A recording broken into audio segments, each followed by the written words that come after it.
क्या सच में एक ऐसा व्रत है जो इंसान के सबसे बड़े पाप भी मिटा सकता है? क्या एक महान ऋषि सिर्फ एक गलती की वजह से सैकड़ों साल तक पाप के बंधन में बंध गए थे? और कैसे एक एकादशी व्रत ने इन्हें इस पाप से मुक्त कर दिया? आज हम सुनेंगे पाप मोचनी एकादशी की अद्भुत और चमत्कारिक कथा, जो इस प्रकार है। प्राचीन समय की बात है। देवताओं के स्वर्ग लोक में चैत्रथ नाम का एक सुंदर वन था। यह वन इतना सुंदर था कि वहाँ देवता, गंधर्व और अप्सराएं आनंद से विचरण करते थे। भगवान विष्णु के परम भक्त मेधावी ऋषि भी इसी वन के पास में तपस्या कर रहे थे। उनकी तपस्या इतनी कठोर थी कि उनसे देवता भी जलते थे और वो विष्णु के इतने प्रिय भक्त थे और विष्णु भगवान की भक्ति में लीन रहा करते थे कि उनका मन पूरी तरह से ईश्वर में लीन रहता था। लेकिन देवताओं से यह देखा नहीं गया।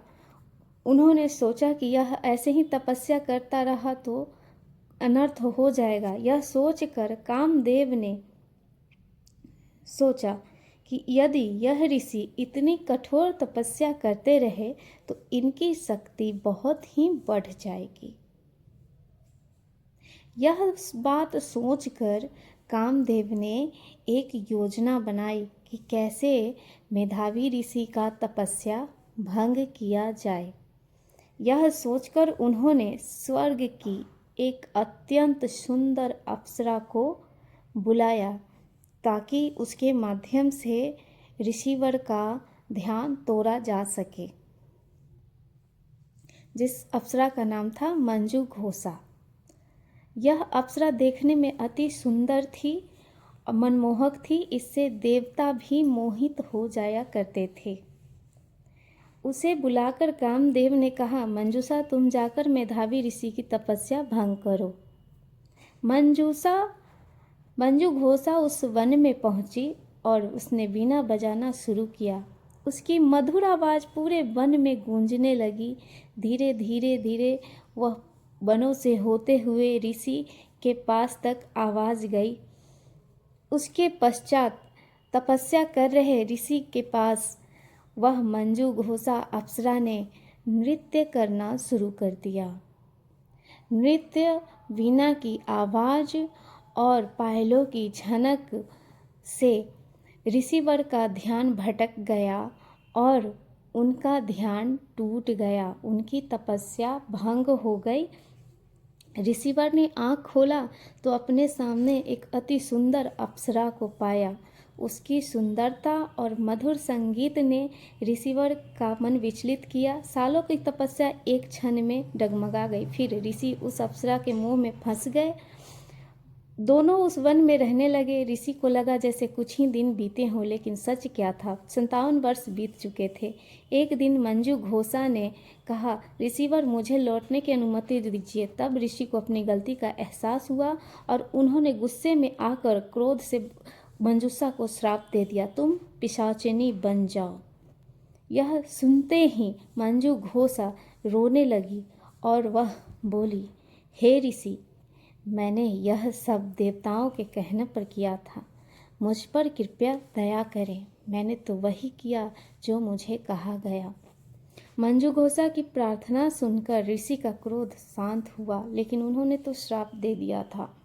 तो इसके निवारण के लिए उन्होंने उसे कहा, यदि तुम पाप मोचनी एकादशी का व्रत करोगी तो तुम्हें इस श्राप से मुक्ति मिल जाएगी। उस अप्सरा ने श्रद्धा से व्रत किया और व्रत की शक्ति से वह श्राप से मुक्त होकर फिर से अप्सरा बन गई और स्वर्ग लोक को चली गई। लेकिन ऋषि मेधावी भी अपने पाप से दुखी थे। वो अपने पिता च्यवन ऋषि के पास गए। च्यवन ऋषि ने बेटे को समझाया, तुम भी पाप मोचनी एकादशी का व्रत करो। यह बड़े से बड़े पाप को भी नष्ट कर देता है। इस व्रत की महिमा बहुत महान है। ऋषि ने श्रद्धा से व्रत किया और भगवान विष्णु की कृपा से वे अपने सभी पापों से मुक्त हो गए। तभी से यह माना जाता है कि पाप मोचनी एकादशी का व्रत करने से मनुष्य के सभी पाप नष्ट हो जाते हैं। बड़े से बड़ा पाप भी धुल जाता है और मनुष्य स्वच्छ हो जाता है। अंत समय को वह वैकुंठ लोक को पाता है। अगर आपको यह पापमोचनी एकादशी की कथा पसंद आई हो तो प्लीज़ वीडियो को लाइक कीजिएगा, शेयर कीजिएगा और कमेंट में जय श्री विष्णु लिखना नहीं भूलिएगा, ताकि हम और भी ऐसे वीडियो लाते रहें। जय श्री हरि।